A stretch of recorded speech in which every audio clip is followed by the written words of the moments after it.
발제하신 분들이 다시 한번 그 리마인드를 시켜주시는 것도 필요할 것 같아요. 간단하게 어떤 내용이었는지 또 덧붙여서 아까 짧은 시간에 말씀을 해주셨기 때문에 더 말하고 싶었던 부분이 있으시면은 마저 말씀을 간략하게 한 5분 이내로 압축해서 말씀해 주시고 질문 받도록 하겠습니다. 어떻게 보면 학문적인 또 선배이시고 또 제가 또 많이 존경하니까 좀 이런 부분에 대해서 저는 사실 답이 없어가지고 어떻게 생각하시나 그런 좀 한번 좀 여쭙고 싶었거든요. 일단은 그 위에 보면 제가 이거 한일 주교 교류에 대해서 쓰고 그 다른 분한테 한번 좀 봐달라고 얘기를 했어요. 그랬더니만 역시 제가 예상했던 그런 답이 왔어요. 그러니까 너무 그 실증적인 사실들하고 신학적인 그런 가치 평가가 막 뒤섞인다는 거죠. 근데 이 뒤섞인 게 굉장히 좀 뭐랄까 정합적이지 않다. 예, 그러니까 뭔가 이렇게 좀 잘 이렇게 어우러지지 않는다는 그런 느낌이죠. 왜냐하면은 이게 아까 말씀드린 것처럼 이 두 개의 어떤 그런 방법론 자체가 영역 자체가 별로 그렇게 친화적이지 않기 때문에 그러지 않나 하는 생각이 듭니다. 그런데 옛날 이제 유스티노를 시작으로 해서 이제 교부들이 이제 철학적인 인식과 설명 방식을 통해서 교리를 구축하고 이제 외부 세계하고 이제 소통을 했잖아요. 그래서 이제 이렇게 나온 게 이제 오늘날의 신학인데, 근데 실증주의적 합리성을 추구하는 오늘날 신학이 오히려 옛날에 철학이 그랬던 것처럼 그런 기능을 했던 것처럼 이 신학이라는 것이 인문 사회과학적인 지식의 준거에서 역사적이고 사회적 사실에 대한 신학적 해석을 추구하는 방향으로 나가는 게 맞는 것 같아요. 이건 제 생각이 아니라 다들 생각은 그렇게 하는 것 같아요. 그런 점에 있어서 예수의 신부님들이 확실히 앞서 나가는 부분이 있어요. 요새는. 예전에는 몰랐는데. 예, 그래서 이제 조연철, 뭐 김용애, 김우선 신부님도 이런 분들이 좀 이런 경향성을 가지고 있는데, 특히 이제 조연철 신부님 같은 경우에는 어베이 널레스 추기경의 교회의 모델이라는 그 이론을 가지고 뭐 용산 참사를 그렇게 해석을 하더라고요. 근데 저는 그게 완성도는 사실은 떨어지면 좀 어색해요, 확실히. 근데 그분이 어쨌든 이런 문제의식을 가지고 먼저 치고 나갔다는 게 있는 거죠. 이런 걸 가지고. 그래서 그런 점에 있어서 조금 아쉬웠던 게, 그럼 분명히 거기 문제점이 있거든요. 그럼 이제 다른 학자들도 거기에 다 달려들어가지고 뭔가 방법론적으로 좀 더 완성될 수 있도록 뭔가 상호작용이 있어야 되는데 그냥 끝나버리는 거예요. 예를 들자면은. 예, 뭐 다른 뭐 예수의 신부님들이 아무래도 좀 현실 참여적이고 좀 현실 인식이 좀 강하다 보니까 이제 신학적으로도 그런 고민들을 많이 하는 것 같아요. 그런 점에 있어서 좀 여전히 도전적이고 좀 실험적인 측면이 많이 있다라는 거고요. 그래서 이제 신학 이론으로 사회적 사실을 해석하는 그런 흐름이 있고, 이런 측면에 있어서 어떤 현실성, 경험성, 역사성을 담지한 그런 교회 안에서의 어떤 교회적인 것, 그게 신학 연구가 됐건 뭐가 됐건 이런 흐름이 있고, 또 한편으로다가는 우리 김희선 신부님이 이런 방향으로다가 거의 뭐 독보적이죠. 독보적일 수밖에 없는 게 일단은 사회학자가 많지 않으니까. 그래서 김희선 신부님께서는 사회학적 인식과 방법으로 교회적인 것을 해석하는 흐름을 이렇게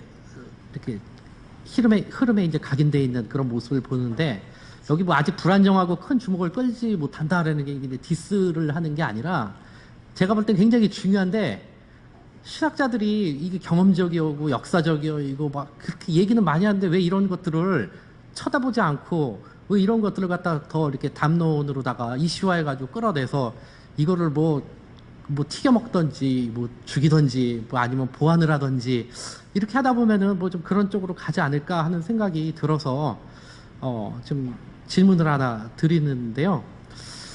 이제 실증적 연구와 이제 논의의 활성화가 필요한데, 근데 사실은 신학적 인식과 사회과학적 인식이 사실은 이게 종합적으로 이게 어떤 교회적 사실을 해석하기가 대단히 이제 어렵다라는 생각이 들어요. 저 같은 경우에는. 물론 교회 현상에 대해서 사회학적인 설명은 할 수 있지만은 거기에도 적어도 사회과학자들이 인정해 줄 수 있는 만큼의 어떤 가치 지향성은 늘 이렇게 담겨져 있거든요. 그런데 이제 교회 인사들이 볼 때 그거는 굉장히 드라이해 보이는 거고, 사회학자들이 볼 때는 분명히 가치 지향성은 있대.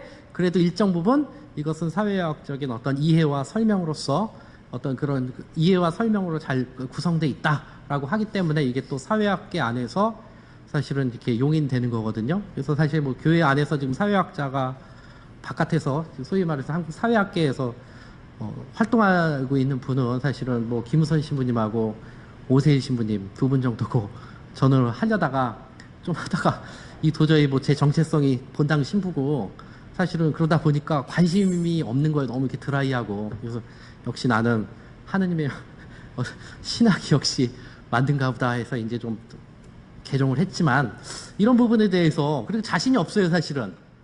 드라이하게 이거 어떤 신학적인 가치 지향성, 제가 고민하는 부분을 배제하고 뭐 이주자 문제를 다루고 뭐 한국 사회의 어떤 뭐 경제적 불평등을 다루고 이런 게 너무 재미가 없는 거예요. 그러니까 좋은 글이 써지지도 않고, 솔직하게 얘기해서. 예, 그러니까 좀 짜증만 나는 거죠, 저는. 예, 그래서 사실은 개종을 한 건데, 이런 고민 때문에 사실은 그렇게 된 건데, 신부님은 이런 고민을 안 해보셨는지, 아무리 이제 일반 대학 교수라고 해도 사제이기 때문에 이런 고민이 있을 것 같은데, 좀 궁금해서 한번 여쭤봅니다. 예. 두 번째 질문. 두 번째 질문. 예, 두 번째 질문은, 그래요. 아무래도 이제 글에 이제 그런 이야기가 많이 있는데, 일본 교회가 이제 배태된 그 사회적 맥락은, 특히 이제 종교와 관련된 맥락은 좀 복잡한 사정을 가지고 있는 것 같으세요. 제국의 시대에 형성된 천황 신도 민족으로 계열화된 집합 의식은 뭐 전쟁이나 이제 제국주의를 위한 하나의 동원 이데올로기로 작동을 했고요. 이제 외래 종교에 대한 이때부터 배타적 정책과 의식이 사회를 지배했습니다. 여러분들 작년 11월에 예수의 그 하야시 신부님 오셔서 했던 얘기 기억나시죠? 태평양 전쟁 때 자기는 천주교 친구도 없었다 그랬잖아요. 천주교 신자니까 놀지 말라고 동네 사람들이. 그런 식으로 이제 배제가 되었고요. 패전 후에는 뭐 미국과 일본의 그 범아시아 태평양 공모, 아까 태평양 얘기하셨죠? 예. 그래서 이런 게 있어가지고 이제 천황을 중심으로 하는 국가주의 체제의 유지를 가능하게 했고, 이 말은 무슨 얘기냐면은 그동안 어떤 종교가 가지고 있었던 하나의 담론 역시도 기존 체제를 갖다 그대로 유지가 될 수 있었다는 거죠. 예, 결국 이제 외래 종교에 대한 어떤 그런 배타성. 예, 결국 이제 재벌과 국가의 동맹으로 환원되는 근대는 이건 한국과 일본만 해당되는 겁니다. 오직 경제 발전이 그 주요 키워드였고요. 일본 시민운동은 노동운동, 안보투쟁, 베트남 전쟁 운동에서 정점을 이루다가 극적으로 하락해서 극좌파의 소수적 잔류라는 가시적 결과만 나왔고요. 가톨릭교회 운동 세력 일부 역시 이러한 소수 운동 세력과의 연대 안에서 겨우 숨만 쉬는 듯한 인상을 받습니다. 아까 박태균 선생님이 말씀하신 것처럼 그런 풀뿌리 지역 자치 조직으로서 이제 시민운동 조직이 그런 식으로다가 이제 일본은 정착을 했고, 자연스럽게 그러다 보니까 이제 보수적인 경향성을 띠면서 이제 발전을 했습니다.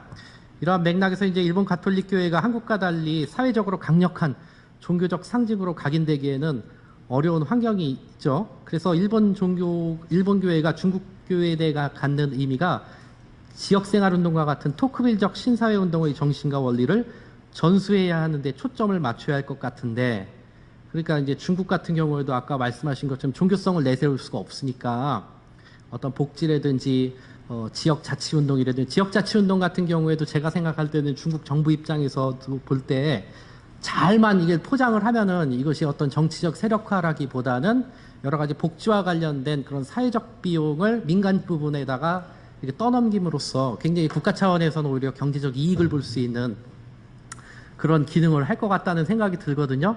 특히 이제 국제적으로다가 굉장히 큰 네트워크를 갖춘 예수회에서 이러한 방향에서 어떤 구체적인 전략과 노력이 있는지 궁금합니다. 참고로 우리 김우선 신부님은 예수회 아시아 태평양 광고 사회사도직 그 코디네이터를 이렇게 역임을 하셨어요. 지금 하시는지 모르겠지만은, 그러니까 이런 부분에 대해서 나름 고민이 많으셨을 것 같아서 이렇게 두 가지 질문 이렇게 드리겠습니다.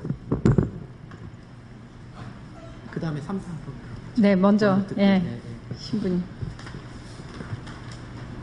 질문이 제가 그냥 이렇게 저한테 먼저 보내주셨거든요. 이런 질문 이거 궁금하다고. 그래갖고 봤는데 막상 육성으로 들으니까 훨씬 더 굉장히 진지한 고민을 담고 있는 그런 거였구나 하고서는 이렇게 생각을 하게 됐네요.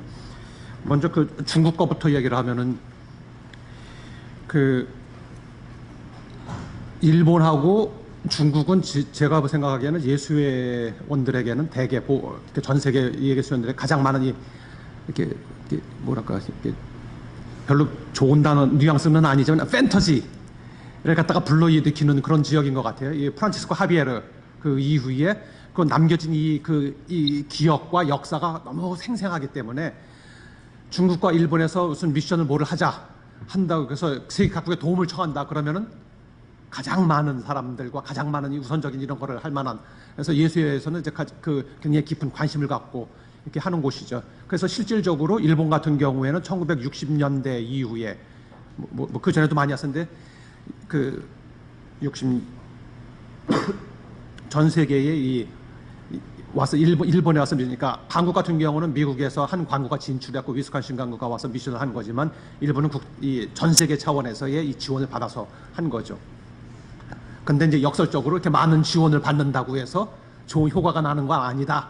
그래서 저는 이렇게 물적인 인적인 지원으로 하는 일종의 그건 굉장히 경제적인 그런 거다라고 생각을 하는데 그게 효과가 있는 것만은 아니다. 아무튼 이제 다시 중국으로 오면은 중국에서 이제 70년대 이후에 개방하고 그리고 90년대 이후에 조금 활동할 수 있는 여지가 넓어지면서 그동안 해온 것들은 아마 이렇게 얘기할 수 있을 것 같아요. 특히 예수회가 제일 많이 하는 분야죠. 그러니까 이 교육과 관계된 부분, 지적 사도직과 관계된 부분. 그래서 먼저 했던 게 아주 저는 기발한 아이디어라고 생각을 했는데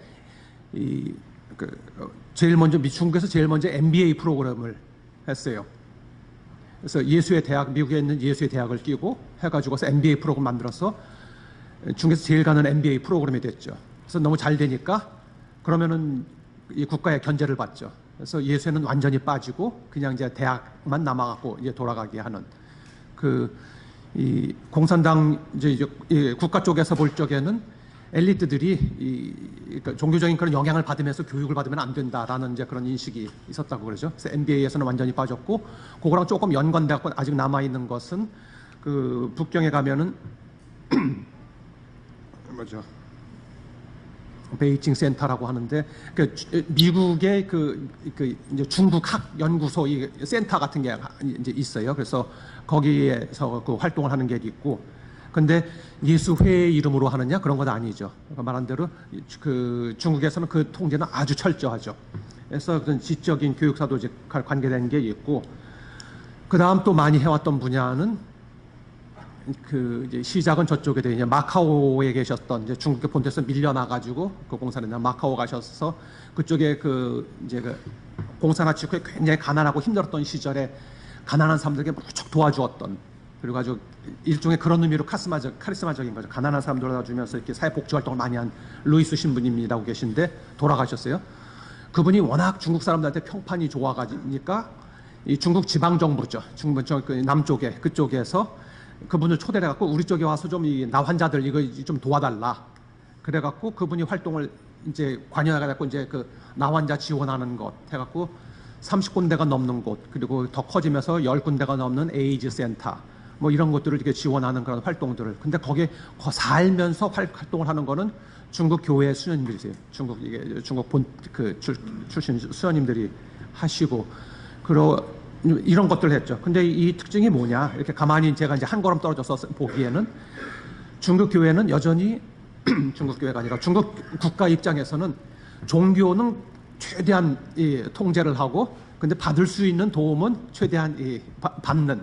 그래서 이른바 중국 국가에서 자기들이 하고 싶어 하지 않는, 그리고 보통 사람들하고 하면 이게 어렵고 이게 나 환자들 에이즈 환자들 가까이 하는 걸 싫어하잖아요. 한국 교회도 사실은 이제 70년대 80년대 수녀원에서 많이 이제 사회복지하게 된 것도 국가가 그쪽으로 이제 전가를 한 거라고, 이제 어떤 의미는 사회복지 영역을 전가를 한 거라고 할 수 텐데, 중국 이제 지방 정부에서 이제 그런 것들을 한 거죠. 그래서 그런 측면이 있고, 그리고 그런 센터들은 대개 오지에 있어요. 그래서 저도 이제 가본 데가 있는데 군밍에서 하루 종일 차를 타고서는 이제 큰 산을 2개를 넘어서 들어가서 아주 깊은 산골에 들어가서 아주 재밌었어요. 한국에는 보기 힘든 나 환자분들 이렇게 만났었죠. 아마 제가 어렸을 적에는 그런 분들이 아마 소록도 가면 아마 계셨었을 것 같은데, 뭐 이제 이런 활동들은 여전히 지금 이제 계속되고 있습니다. 그래서 중국 교회에서는 그 전문적인 지식을 이제 뽑을 수 있는 대학 교수로서 활동하는 분들, 이런 분들 이제 대학 교수로서 개인적으로 이렇게 활동하시는 거고, 이런 것들이 있고. 그래서 지금까지 그래왔고, 현재 근데 이제 서구 이제 예수의 전체로 봤을 적에 이제 서구에서의 그런 이제 그 자원은 이제 더 이상 이렇게 갈 수 있는 것은 제한적이지 않냐라고 저는 보고 있어요. 그리고 아시아 쪽에서 조금 더 저는 이제 저희 쪽에서는 한중일 갖고 뭐 협력 뭐 이런 거에 대해서 가장 목소리를 많이 내면서 이렇게 이야기를 하는 사람이고, 뭐 이렇게 저렇게는 이제 여러 층에서 활동들이 이루어지고 있죠. 근데 조금 더 봐야죠, 어떻게 될지. 예. 그리고 또 예수에서 가장 많이 하는 거라고 하면 아무래도 그 사제 양성, 수도자 양성 이런 쪽에 도움인 것 같아요. 그래서 뭐 이런저런 이제 뭐 직접적으로 하는 것도 있지만 그 중국의 많은 수도자들이 필리핀 또는 뭐 로마 이런 데 수도자 사들 많이 가서 공부를 하고 있거든요. 그런 쪽에서의 그런 양성, 그런 식으로 뭐 그런 부분들 아마 얘기를 할 수 있을 것 같습니다. 그리고 신학과 사회학 관련된 거는 굉장히 저도 고민을 계속 해온 부분이죠. 근데 일단 저의 시작은 아마 이렇게 된 것 같아요. 어떻게 보면 제가 제 인생에서 제일 중요했던 이제 사건이 뭐냐, 제 삶에서 AD와 BC 전환점, 그러면은 고등학교 2학년 때 처음으로 하느님이 살아계신 분이구나, 하느님이 사랑이시구나, 뭐 이런 게 개인적인 뭐 이런 체험 속에서 그랬다가, 그러고서 이제 냉담하다가 이제 다시 이제 성당을 다니게 됐죠. 그리고 고3 올라가면서 그런 생각을 했어요. 신부가 되면 어떨까? 처음 해본 생각이죠. 근데 제가 알았던 신부님의 이미지는 본당 신부님이었어요. 근데 왠지 생각해보니까 굉장히 지루할 것 같아요. 그게 다 뭔지도 모르면서. 그러면서 얼마 동안 생각하고 그렇죠. 그러면서 이제 고3 올라가는 겨울방학 때 나는 일반 학교를 가자. 그리고 세상 한복판에서 하느님 나라를 증거하자. 세상 한복판에서라는 게 어떤지 저의 첫 번째, 그 당시는 단어를 몰랐지만 지금 이제 하면은 첫 번째 식별이었던 것 같아요. 세상 한복판에서 하느님을 증거한다. 그리고는 이제 그 사회학 공부를 하면서, 그쵸, 나의 길은 뭔가죠. 나의 성서는 뭔가. 하나님, 이게 뭐 그런 물음에 계속됐고, 뭐 그러다가 이제 뭐 예수회라는 이제 그걸로 왔지만, 그래서 지적인 측면에 있어서는 첫 번째 지점이 항상 이제 그 지점에 가서 뭐 사실은 신학보다는 사회학보다는 신학하는 공부가 상당히 사실은 이제 재밌는 게 많은데, 그리고 사목도 이게 본당에서 사목하면 이게 사실은 이게 훨씬 더 인간적이잖아요. 훨씬 더 인간적이고 뭐 이렇게 말이 통하고. 근데 저는 그냥 일선에서 프론티어, 일선에서 말이 통하지 않은 사람하고 이제 막 얘기를 하니까 나는 그쪽 말을 해야 되잖아요. 그래서 그쪽 언어를 하면서 그 세상과 교회의 접경에서 활동한다. 그래서 이제 뭐 신학 끝날 무렵에 이런 식으로 생각을 해야 되는데, 내가 앞으로 하고 싶은 일 방향, 이게 삶의 좌표, 그러면은 다리를 놓는 일을 하고 싶다. 제 삶에 있었던 거죠. 세상과 교회의 다리. 그리고 두 번째로는 동양과 서양의 다리. 뭐 서양에서 공부를 하는 동안에 뼈저리게 체험했던 거니까 그 갭이라는 거를. 그래서 동양과 서양의 다리. 그리고 세 번째로는 이 젊은 세대와 기성 세대, 교회 안에서 이 젊은 세대의 목소리는 뭐 도무지 낼 수 있는 그런 여지가 없고, 사회학적으로 보면 그게 너무 뚜렷이 보이는데 이 교회의 어르신들은 그게 안 보이시는 것 같아요. 그리고 어쩌다가 어르신들을 접할 적에 제가 느끼는 것도, 아이고 이렇게 첩첩 이 산중에 이렇게 구중궁궐에 둘러싸여 있다는 이미지를 이제 박근혜가 아마 그랬나 보다라는 생각을 하는데, 그렇죠. 그 교회 안에 살 수 있는 많은 이야기가 사실은 지금 20대 젊은이라고 얘기하면 뭐 택도 안 되는 얘기들이죠. 이 언어를 어떻게 넘어가면서 얘기를 할 수 있을 것인가. 그래서 저는 그렇게 다리 놓는 역할로 이렇게 하면서, 아까 처음에 이 토론문의 인용을 보니까 이제 제가 아는 분인데, 사회학 세계에서 가서 이야기하면 이제 사회학적으로 얘기를 좀 바꿔야죠. 이중 언어라는 게 그런 의미죠. 그리고 근데 뭐 제가 하는 이 작업을 이제 신학적인 작업으로 신학자들하고 대화를 하기 위해서 하는 적은 제가 아직은 별로 없는 것 같아요. 대신 교회의 어르신들이 또는 교회의 어떤 우리 교회 신자들이 지금 사회에서 진행되고 있는 현상하고 교회에서 일어나는 일들을 좀 이렇게 객관적으로 좀 바라볼 수 있게 해주는, 그래서 그거를 납득시킬 수 있는 만큼만 하면은 나로서는 내가 할 수 있는 일은 다 하는 거다. 교회에 대해서 이제 그런 거죠. 대신 그 밖에서는, 교회 밖에 나가서는 이 다리를 놓는 일을 하고 싶다. 그래서 어떤 의미로는 저는 선교사다. 그리고 어떤 의미로는 우리 모두 그리스도인들이 선교사다라고 생각을 하죠. 예. 네, 김우선 신부님 말씀 잘 들었습니다. 원래 다리 놓는 사람이라는 뜻이 그 폰티피치오 아닌가요? 언젠가는 한국 교회에서 혹은 아시아 교회에서도 교황님이 나오기를 기대해 봅니다. 다리 놓다가 네. 예. 또 그다음에 이제 이어서 박대균 선생님한테는 네. 그냥 세 번째 거는 아까 충분히 얘기를 하신 것 같아가지고 그냥 네 번째 거만 그냥 여쭤보겠습니다. 이 정권도 바뀌고 해서, 그래서 한국과 일본은 이제 비슷한 경로로 발전한 후발 국민국가였고, 냉전의 해체와 97년 아시아 금융위기 이후 서구 국가들로부터 시혜적인 경제 혜택을 포기하고 혹독한 경쟁적 환경에 직접적으로 노출됩니다. 게다가 한국은 북한 문제로 인해 안보, 발전을 둘러싼 주변 국가들의 각축장이 되는 운명에 놓입니다. 이런 상황에서 김대중 노무현 정부의 지역 구상에 주목할 필요가 있는데요. 김대중은 아시아연대를 위한 민간단체와 학자들의 싱크탱크의 필요성을 주장하였고, 노무현은 경제에서 출발한 번영의 공동체를 거쳐 평화의 공동체라는 가치론적 공동체 비전을 제시합니다. 여기에는 경제 중심의 발상에서 벗어나 평화와 번영이 다시 경제적 안정과 발전을 가져오는 이상적 선순환 구조가 놓여 있습니다. 그런데 김대중 정부나 노무현 정부가 동아시아 공동체에 대한 비전과 다양한 이니셔티브를 제시한 것과 달리 이명박 정부 이후 동아시아 공동체는 무역 외교의 전략일 뿐 동아시아 다자협력체에 대한 관심이 없었습니다.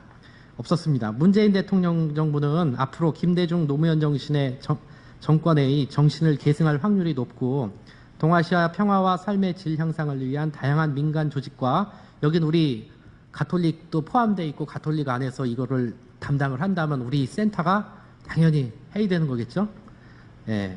맞나? 저만 그렇게 생각하는지 모르겠는데 학계의 어떤 네트워크와 프로그램이 추동될 것이라고 예상이 됩니다. 우리 동아시아 보고마 센터 역시 종교 조직이지만 이러한 가치론을 담지함으로써 동아시아 지역의 가치적 발전에 참여하고 싶은데, 그런 작업이 성요한 바오로 2세께서 강조하신 새로운 보고마의 방법 중에 하나죠. 새로운 방법, 새로운 사고. 그러기 위해 우리 신생 조직인 우리가 현실적으로 이러한 위상을 갖출 수 있도록, 이러한 역량을 갖출 수 있도록 어떠한 부분에 우리가 집중해가지고 우리 센터를 운영을 했으면 좋을지 선생님 의견 좀 지역 전문가니까 뭐 좀 듣고 싶습니다. 이런 일 많이 하셨으니까. 어제였나요? 이 질문을 보내주셨는데요. 제가 질문을 보고서는 다 대답을 할 수 없는 질문을 이렇게 보내주셔서 고민을 굉장히 좀 많이 하고 왔는데요. 사실 제가 여기서 이렇게 어떤 중국과 일본에 대해서는 좀 다른 전략을 써야 된다라고 하는 것도 지금 여기 보고마 연구소에서 이전에 중국과 일본에서의 어떤 교회의 현황 발표를 할 때 사실 많은 부분들에 그런 얘기가 있었고, 제가 그걸로부터 좀 많은 힌트를 받은 부분들이 좀 있습니다. 근데 제가 좀 이런 말씀을 드리면 너무 세속적이다라고 생각하실지는 모르겠는데요. 아까 제가 중국에 대해서 어떤 이 지방 정부와의 관계가 굉장히 중요하다라고 제가 말씀을 드렸던 부분들이 뭐냐면, 이 국가 간의 관계라는 게요, 사실 좋을 때도 있고 나쁠 때도 있습니다. 그러니까 이게 항상 이 플럭추에이션이라는 게 있어서 올라갔다 내려갔다 하는 부분들이 왔다 갔다 하는데, 이걸 어떻게 그러면 올라갔다 내려왔다 하는 부분들을 최소화시킬 수 있느냐라는 고민들이 항상 국제 관계에서 이제 제일 중요한 것 같아요. 특히 이 한국과 중국과 일본은 정권이 바뀌거든요. 북한은 뭐 정권이 안 바뀌기 때문에 북한과 관계를 맺는 데는 변수가 없는 것 같습니다. 거기는 그냥 해왔던 데에서 잘하는 걸 그냥 가면 되는 건데, 중국, 한국, 일본은 변화하는 부분들이 있는데, 그럼 변화의 부분들을 어떻게 최소화할 것이냐. 근데 제가 각 지역에 가서 느껴보면은요, 이제 동베이 쪽을 가보고 산동성 쪽을 가보면 역시 제일 핵심은, 이 사람들의 관심은 한국하고 관계를 해서 뭐가 돈이 되느냐의 문제인 것 같아요. 그러니까 한국이 어떤 투자를 여기다 해줄 수가 있느냐. 그 다음에 자기들과의 이 관계들을 어떻게 묶을 수가 있느냐. 근데 제가 이 부분이 굉장히 중요하다고 생각하는 게요. 저는 사실 사드 문제가 나오고, 뭐 사드 문제 나오기 전에도 저희가 이제 사실은 이 북한에 대한 정책 때문에 중국과의 관계에서 문제가 된 적이 있었는데, 사실 그때 그 문제가 될 때 제가 어디서 힌트를 얻었냐 하면, 해일웅장성에 그 해일웅장 성 정부에 있는 사람들하고 산동 성 정부에 있는 사람들이 굉장히 곤란했어요. 왜냐하면 한국 정부하고 지금 한국 정부 또 한국의 지방 정부하고 그 당시에 아마 제가 기억에는 경기도 도청 지방 정부였던 것 같아요. 그래서 어떤 사업을 하려고 하는데 이게 딱 걸리니까 그 사업이 딱 걸려버린 거예요.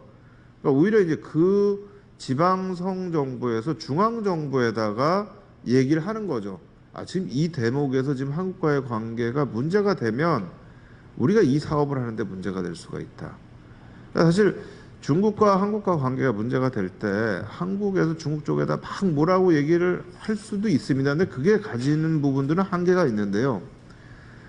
한국과 중국 관계가 문제가 될 때 중국의 지방 정부에서 중앙 정부에다가 오히려 요청을 하게 되면 사실은 그 영향력은 중앙 정부에서 무시를 할 수가 없습니다. 지방 정부와 간에 힘이 있기 때문에 이게 제가 이제 한국 정부의 이 외교부에다가 얘기했던 게 그겁니다. 북경만 가지 말고 한국의 이해관계를 가지고 있는 지방 성 정부들을 좀 가라. 거기 가서 외사판공실 사람들하고 교류를 하고 그쪽에서 지금 한국과 원하는 게 뭔지를 알아. 그러니까 실제로 문제가 생겼을 때 우리가 항의하는 게 아니고 중국 내 지방에서 야 이거 끊어지면 우리 성에 사는 사람들 죽는다. 기업인들 끝난다. 이런 얘기가 나올 수 있는 뭔가를 좀 만들어 보라는 얘기를 제가 이제 한 적이 있습니다. 근데 이제 그런 것들을 제가 사실 이 글을 쓰면서 특히 중국과의 관계를 생각하면서 고민을 좀 해왔어요. 그러니까 진짜 교회가 그것과 관련돼서 어떤 방식으로 이 문제들을 풀어갈 수 있는 방법이 있을까. 근데 사실 교회적 측면에서 이거를 한번 시도했던 데가 있기는 있습니다. 그러니까 이 돈의 측면이 아니고요. 그러니까 이게 이 종교를 통해서 이용을 한 건데 그게 이제 연변의 과기대입니다. 그래서 이게 이제 미국의 이 교포분께서 연변의 과학기술대학을 세우고 그 과학기술대학 평양에 똑같이 세웠어요. 평양과기대가 있습니다. 그래서 이 연변과기대 총장이 평양을 왔다 갔다 하세요. 예전에는 이분이 평양과기대 총장도 겸임을 하신 적이 있습니다. 제가 우연히 비행기에서 만났는데요. 이분이 보여주시는 거예요. 그 자기 평양 명예시민증을 보여주더라고요. 근데 그게 이제 김정일이 준 명예시민증이더라고요. 근데 보니까 1호 명예시민증이에요. 그건 지금까지 명예시민증을 준 적이 없다는 거예요. 근데 처음 이제 그걸 받은 겁니다. 근데 그 사업을 학교 사업하고 연계를 해서 이거를 이제 시도를 하셨어요. 초기에는요, 제가 보기에 상당히 성공적이었던 것 같아요. 그러니까 저희 서울대학에 유학 오는 연변 쪽 학생들 중에 연변대학보다 연변과기대 학생이 더 많았고요. 연변과기대 학생들이 연변대 학생들보다 우리 같은 수능이죠. 수능 점수가 더 높았습니다. 그리고 이 친구도 영어도 훨씬 잘했고, 근데 요즘에 와서 이게 굉장히 지금 침체되어 있습니다. 그러니까 뭔가 지금 어쨌든 한계 부닥쳐 있는데, 이제 그런 방식의 어떤 우리 교회가 할 수 있는 방법들이 있을까라는 고민들을 좀 많이 해봤습니다. 아직은 제가 그걸 찾지는 못했는데요.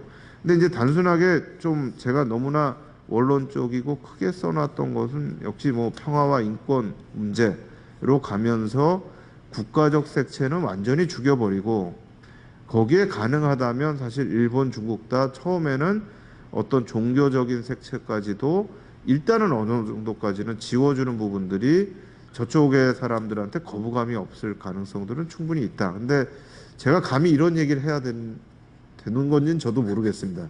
그냥 일단 제가 그 사회들을 가면서 그 사람들을 만날 때 느끼는 부분들이 좀 그렇습니다.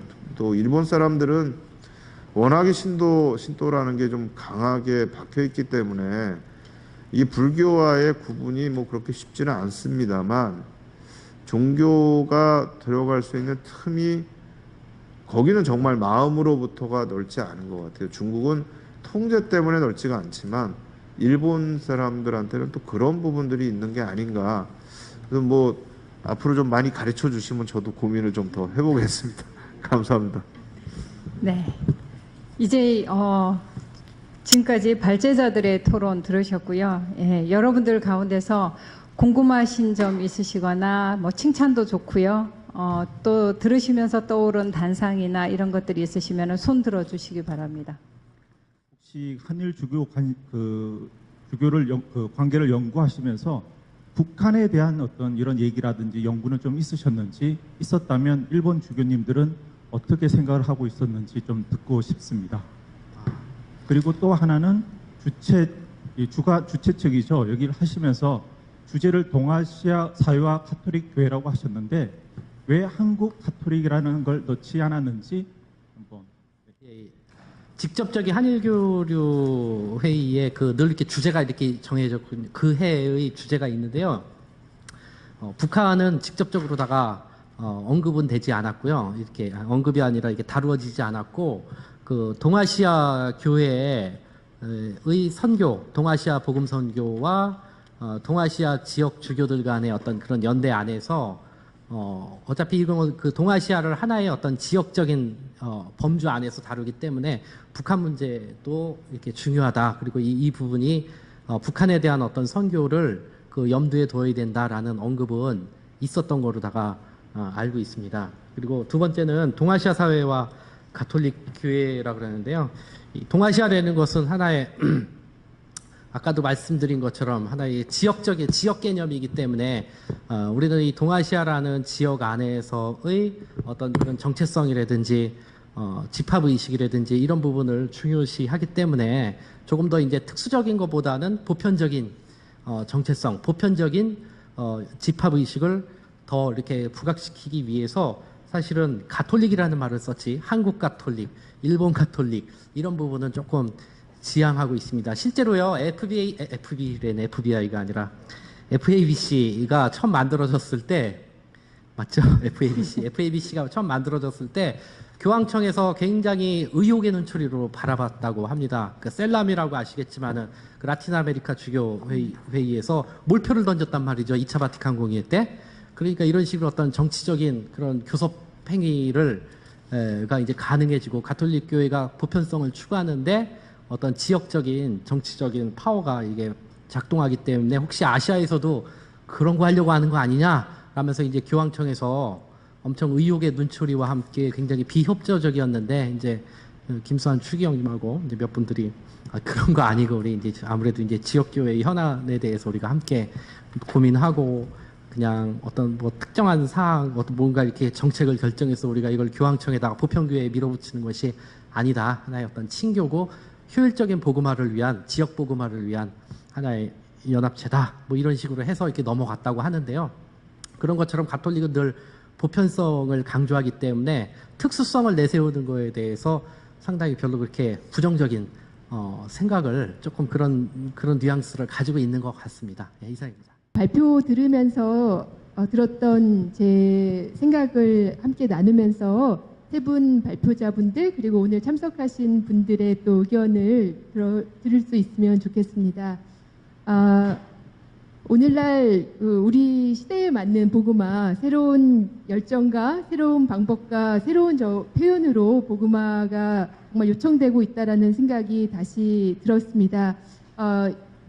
이를 위해서는 사실 중앙 집권적이거나 또 제도권 중심적이고 또 이제 성직 중심적으로 이루어지고 있는 그 기존의 어떤 복음화 활동들이 탈중앙적이고 또 다양한 조직과 단체들 그리고 평신도들이 더욱더 좀 적극적으로 그런 참여할 수 있는 그런 그 복음화 활동의 길이 열려야 되지 않을까 생각이 듭니다. 그러기 위해서는 이런 그 복음화 활동을 위한 동아시아 복음화뿐만이 아니라 복음화 활동을 위한 그 평신도 양성의 지속적인 그런 양성, 체계적인 양성과 지원이 다른 어떤 것보다도 굉장히 시급하게 필요하다고 생각이 드는데 그러한 부분이 거의 잘 이루어지지 않고 있다고 생각이 듭니다. 제가 알고 있기로는 성골론반 외방 선교회에서 해외 선교를 가시는 분들 파견을 위한 교육이 있는 걸로 알고 있는데 다른 어떤 그런 지속적이고 체계적인 그런 해외 선교를 위한 특별히 또 평신도들을 위한 그런 양성 체계가 있다는 얘기를 잘 못 들어봤습니다. 그래서 그런 부분들이 어떻게 우리가 좀 보완이 또 필요한지 그리고 아까 박태근 교수님도 공공 외교의 필요성 그리고 역할을 또 강조해서 말씀을 해주셨는데 카톨릭 교회 안에서도 이러한 직접적인 복음 선포를 넘어서서 여러 다양한 그런 영역들 특히 저희 동아시아 사회 안에서 또 중요한 그런 가난과 또 여성과 또 이주 다문화 가정에 대한 문제들 그리고 평화 정의의 그런 문제들 여러 사회 복음화 활동의 영역 안에서 평신도들이 또 적극적으로 참여할 수 있는 그런 길들을 찾아가야 한다고 생각이 드는데 이제 그러한 부분들이 좀 어떻게 좀 더 이렇게 가능성을 가지고 우리가 좀 찾아갈 수 있는지를 한번 좀 함께 생각해봤으면 좋겠고요.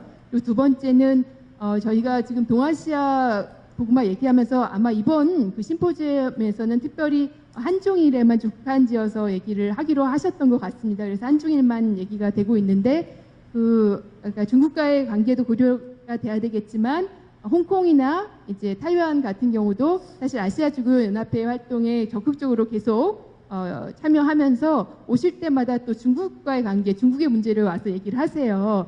그래서 저희가 어떤 중국 그 선교를 생각할 때 홍콩과 또 이제 타이완과의 어떤 관계라든지 또 함께 협력할 수 있는 부분들도 좀 찾아 나가야 되지 않나 이런 생각이 좀 들고요. 그리고 또 이제 하나는 김우선 신부님 발표 들으면서 베트남 교회와 한국 교회의 관계 이런 아까 이제 발표 안에서 중국 교회는 한국과 일본 교회 안에서 어떻게 무엇을 배울 수 있을 것인가 말씀하시면서 특별히 이제 한국 교회와 일본 교회의 그런 성장과 여러 가지 건들을 비교를 해주셨는데 저희가 그 동아시아 안에 그 베트남 교회를 포함해서 고려한다고 했을 때 한국 교회는 베트남 교회에서 무엇을 배울 수 있고 또 베트남 교회는 한국 교회에서 무엇을 배울 수 있는지 이런 부분도 좀 영역을 확장해서 생각을 해봤으면 좋겠다라는 생각이 들었습니다. 그리고 마지막 한 가지는 저희가 동아시아 복음화를 얘기를 하지만 이 한국 교회가 동아시아에서만이 아니라 사실 아시아인으로서 아까 이제 그 동아시아인으로서의 정체성이 사실 희박하다 이런 말씀도 하셨지만 그 아시아인으로서 갖는 그 종교적인 어떤 심성이라든지 또 그런 문화 안에서의 또 공통된 점들이 있을 거라고 생각하고 또 한국 교회가 아시아 교회 안에서 동아시아를 넘어서 좀 해야 하는 그런 역할들이 굉장히 크다고 생각이 듭니다. 그래서 저희가 동아시아 복음화를 생각을 할 때 아시아 교회와의 또 호흡과 소통, 연대와 협력 안에서 한국 교회도 더더욱 쇄신될 수 있고 그리고 동아시아 복음화 활성화에도 더 기여할 수도 있다고 생각이 듭니다. 그래서 좀 그런 점들을 어떻게 고려해서 해나갈 수 있을지도 한번 고민을 해봤으면 좋겠습니다. 네, 이상입니다. 감사합니다.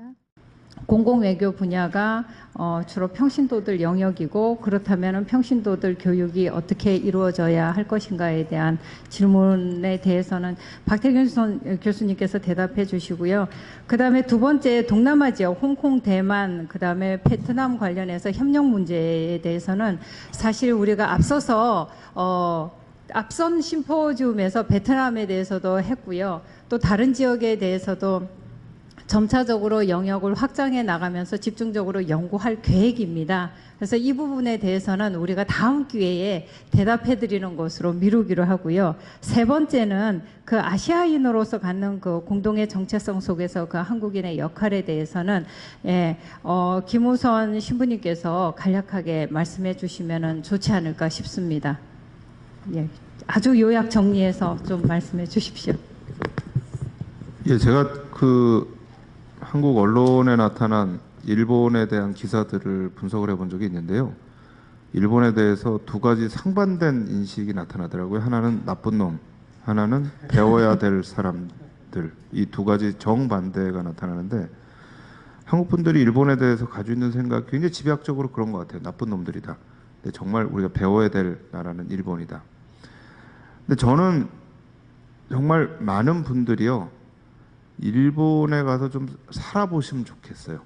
그게 가능한 얘기는 아니지만 일본을 좀 이해하는 건데요. 하나는 한국 분들이 우린 일본하고 너무나 다르다라고 생각하시는데 사실은 일본 우리하고 크게 다르지 않은 것 같아요. 거기도 똑같이 신호 위반하는 사람 있고 버스에서 휴대전화 받는 사람 있고 길거리에서 시끄럽고 뭐 별로 다르지 않다. 다른 하나는 서로가 다르다는 거를 일단 인정해야 된다라는 측면이 또 있는 것 같아요. 이 두 가지 측면이 동시에 존재하는데 제가 북한 얘기를 하면서 그 얘기를 하거든요. 남북 통일을 얘기할 때 항상 사람들이 얘기하는 게 남한하고 북한에서 공통점을 찾아가지고 우리가 통일의 아이콘을 만들어야 된다. 저는 그게 아니고요. 남한하고 북한이 서로 다름을 인정하면 일단 인정하고 그냥 그 상태를 우리가 인정하면은 저는 훨씬 더 북한과의 관계가 부드러워질 수 있다. 일본과의 관계, 중국과의 관계에서도 우리와 별로 다른 사람들이 살고 있지는 않지만 또 다름이 있다라는 걸 서로 인정하고 그걸 인정하는 거지 비난하는 건 아닙니다. 쟤는 저래서 달라서 난 싫어 이게 아니고요. 이런 게 우린 달라라는 게 인식되는 순간 저는 사실 이 교회에서의 여러 가지 활동들이 이전보다 훨씬 더 저는 좋아질 수 있는 측면들이 분명히 있다라고 생각을 합니다. 특히 선교의 측면에서. 그래서 저는 공공외교에서도 기본이 상대방에 대한 이해라고 한다면 복음화에서 이 활동을 하시고 하는 그 기본도 상대방에 대한 적절한 이해, 편견을 없애는 것. 이제 그런 교육들이 되는 게 먼저 중요하지 않을까라는 게 제 짧은 소견입니다. 네, 김우선 신부님. FABC에서 아마 일을 하신다고 했으니까 그냥 아주 포괄적으로 이렇게 전 보면서 이렇게 몇 가지 일을 말씀해 주셨는데 감사드립니다. 저는 뭐 대부분의 것들에 대해서 동의를 합니다. 그냥 생각나는 것만 몇 가지 좀 이야기를 하고 싶은데 그 첫 번째 평신도에 대해서 그 좀 우리 교회에서 제발 평신도를 대상으로 안 다루지 않았으면 좋겠다. 주체로 좀 평신도가 주체가 돼야지. 그러니까 뭐 복음화를 시켜야지 되고 교육을 시켜야지 되고 네. 엠파워먼트를 해야지 되고 그 시선이 너무 깊이 있어가지고 이거 근데 이게 뭐 이 우리 조직 문화가 우리 교회 안에 배어 있는 이 문화가 단순간에 바뀌지는 않겠죠. 근데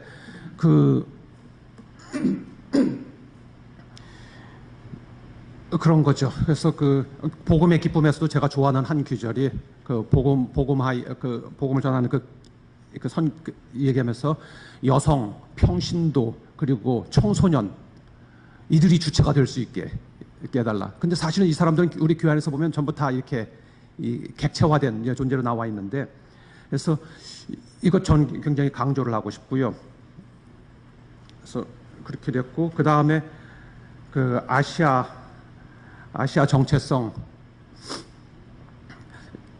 정체성은 이렇게 우리가 개념적으로 우리가 전부 다 나는 카톨릭 신자니까 뭐 그러니까 한국 사람보다는 조금 더 그래야죠 보편적이야죠 이렇게 생각하는데 제일 좋은 것 중에 한 가지 길은 좀 친구가 있으면 좋은 것 같습니다.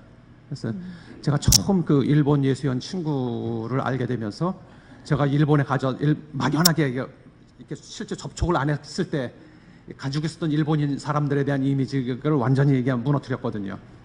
그래서 이제 몇 주간을 같이 지내게 되면서 뭐 말을 잘 하는 것, 통하는 것도 아닌데 그러면서 그런 것처럼 그리고 이제 지금은 뭐 예수에서 생활을 하면서 이렇게 저렇게 다니고 하다가 뭐 곳곳에 이제 친구들이 있거든요. 그래서 이제 그쪽 시선으로 볼 수 있는 그런 게 되면서 그래서 저는 그 친구 맺기 그냥 말로서 이렇게 개념적으로 하는 것보다는 사실 좀 사람 친구가 좀 있는 거 중요하다. 그래서 제 대학생들한테 이렇게 좀 어느 조금이라도 하고 친구를 사겨라.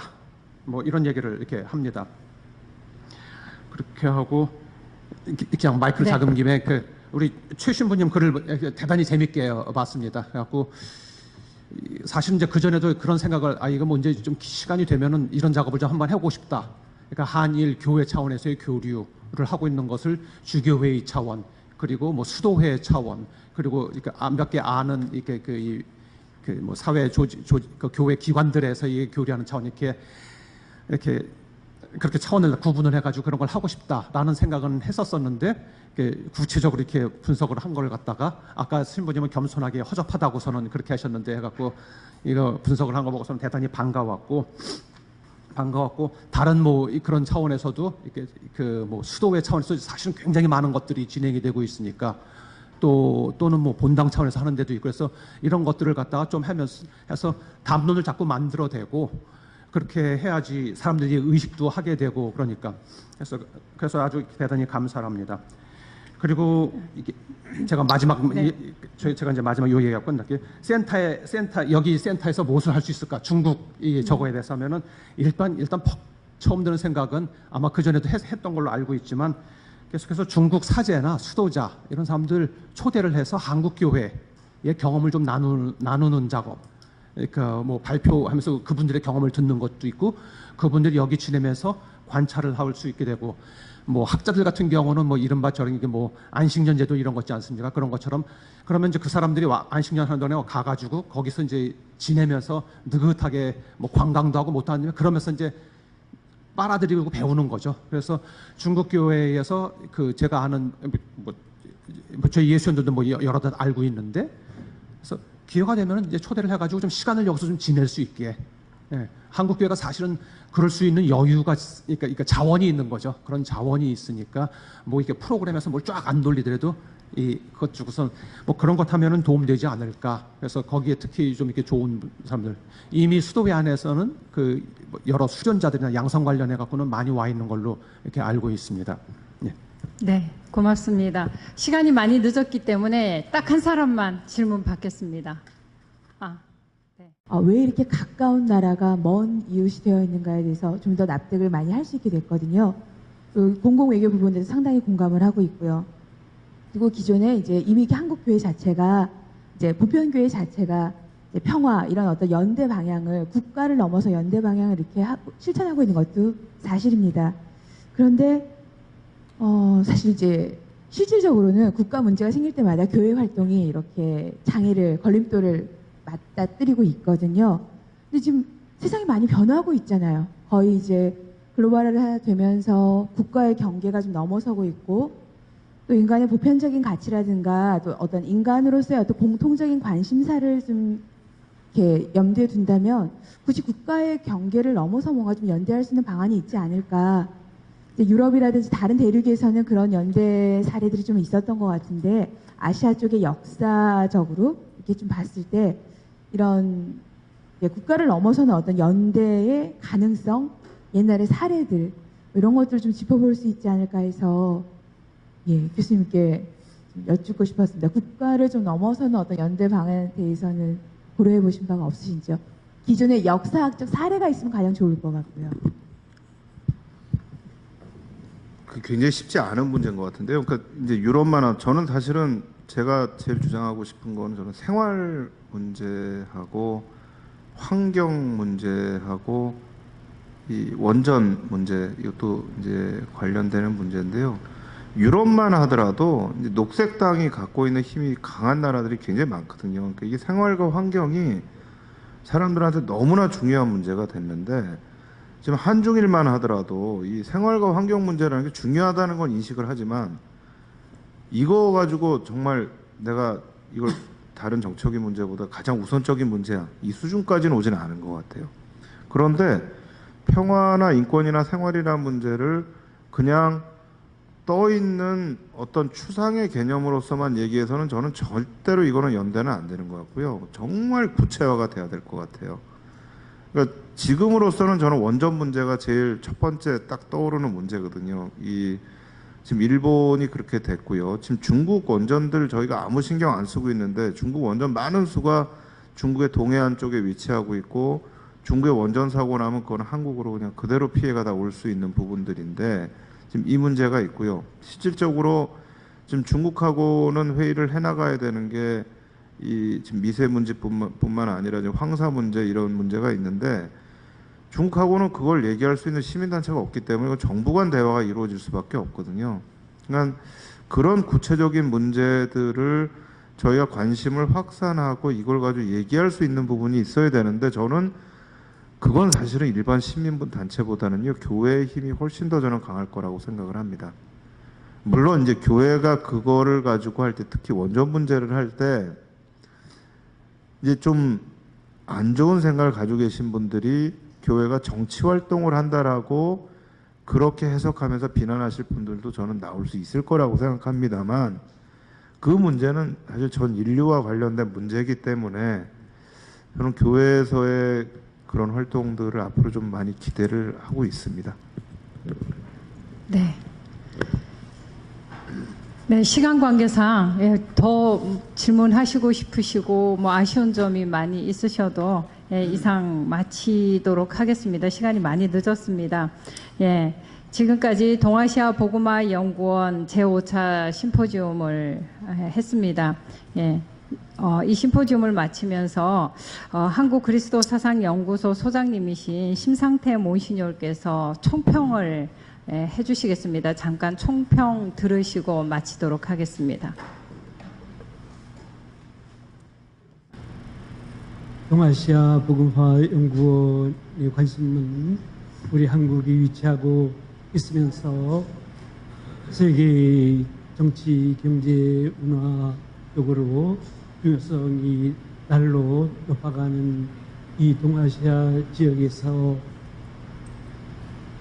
교회로서는 가장 역동적인 그런 이제 모습을 보여주고 있는 한국 교회가 어떠한 기여를 할 수 있을까 하는데 착안하고, 그리고 아까 김우선 시부님의 발표 중에서도 언급이 되었지만 수도회에서는, 국제수도회에서는 더 이상 서구교회의 주도를 기대할 수 없고, 이제는 국제수도회 자체에도 아시아 교회이거나 아프리카, 라틴 아메리카 교회 출신들이 주도할 수밖에 없는 그런 상황 변화가 지금 이루어졌고, 이제는 더 이상 돌이킬 수 없는 상황에 처해 있습니다. 이러한 때에 저는 우리 한국교회가 내부 관심사에만 온통 집중하고 자신에게 주어진 보편교회적인, 세계교회적인 책무에 대해서 너무도 무관심하다는 것을 안타까워하면서 우리 신학계 관계자들만이라도 이 과업, 이 시대에 부과되는 과업의 중요성을 인지하고, 그리고 서서히 준비하면서 우리가 처한 동아시아 지역이 참으로 미미한 복음화 현상을 극복할 수 있는 그러한 빗거름이 되지 않은 그런 취지에서 이 복음화 연구원의 설립을 함께 논의해서 오늘에 이르렀습니다.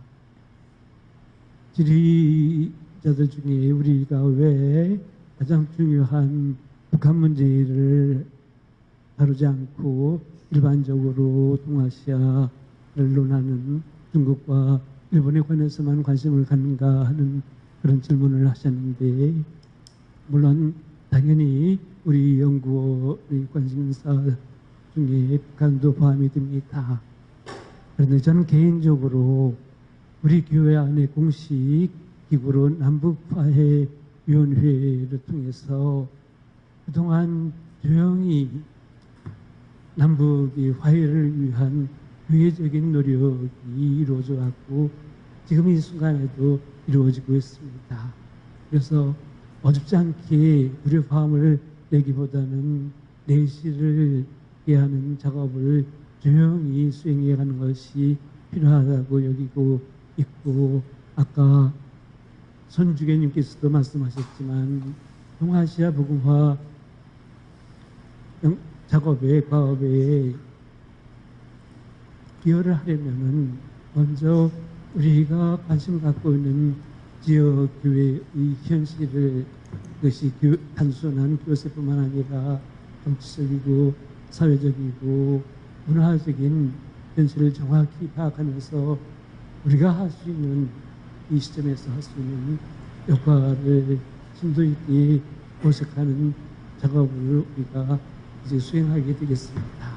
지금 막 시작한 단계이기 때문에 발표 내용에 만족하지 못하신 것은 당연합니다.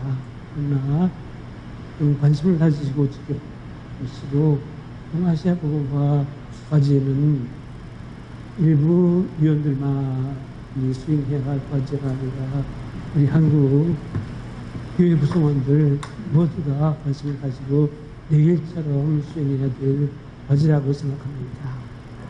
저는 독일교회를 늘 경탄하면서 바라보고 있는데 나치 정권에 의해서 세계 제2차 대전을 이제 발발시키고 개전 후 대뜸이 상태에서 영리적으로 부흥을 하기 위해 그들은 자기들만의 부강을 위해서 노력하지 않고 놀랄 만큼 어두운 지역에서 살고 있는 아프리카, 라틴 아메리카 그리고 아시아 등지 저개발 국가들을 지원하는 활동들을 체계적으로 지속적으로 해오고 있습니다.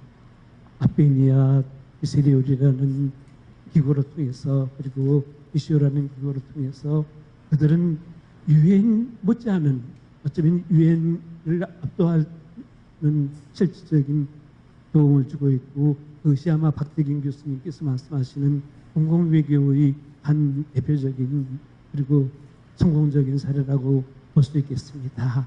그런데 우리 한국교회는 요새에 비해 동그란 개구리와 같은 의식이 젖어 있어요.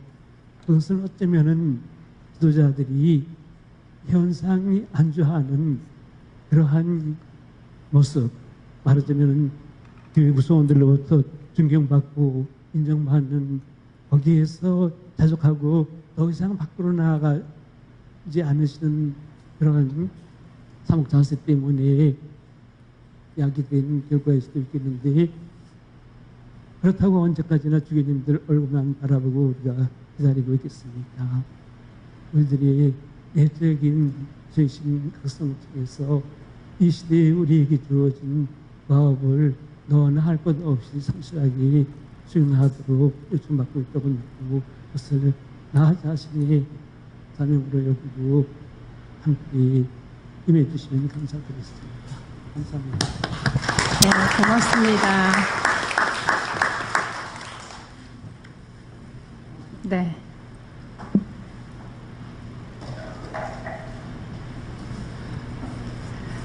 다 마이크 때문에 저 뒤에 못 들으신 분들 혹시 있으시면은요, 여기 앞에서 기자분이 잘 메모를 했기 때문에 나중에 다음 주에 가톨릭 신문에 보시면은 주옥 같은 지금 신모시녀님의 말씀 다 들으실 수 있을 겁니다.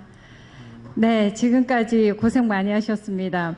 정치, 경제, 사회, 문화적으로 공통점과 차이점이 너무도 극명한 동아시아의 복음화를 논의하는 자리에 오랜 시간 여러분들 경청해 주셔서 고맙습니다. 발제자를 비롯한 우리 모두 이 좋은 날 여기에 가만히 앉아 있는다는 거 굉장히 힘든 일이죠. 예, 우리 모두에게 수고했다는 큰 박수 한번 보내주십시오.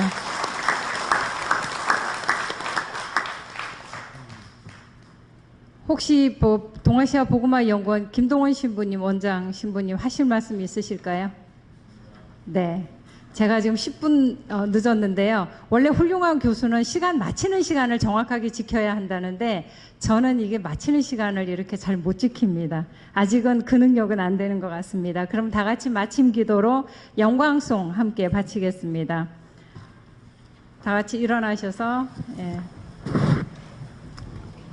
성부와 성자와 성령의 이름으로 아멘. 영광이 성부와 성자와 성령께 성부와 성자와 성령의 이름으로 아멘. 고맙습니다. 안녕히 돌아가십시오.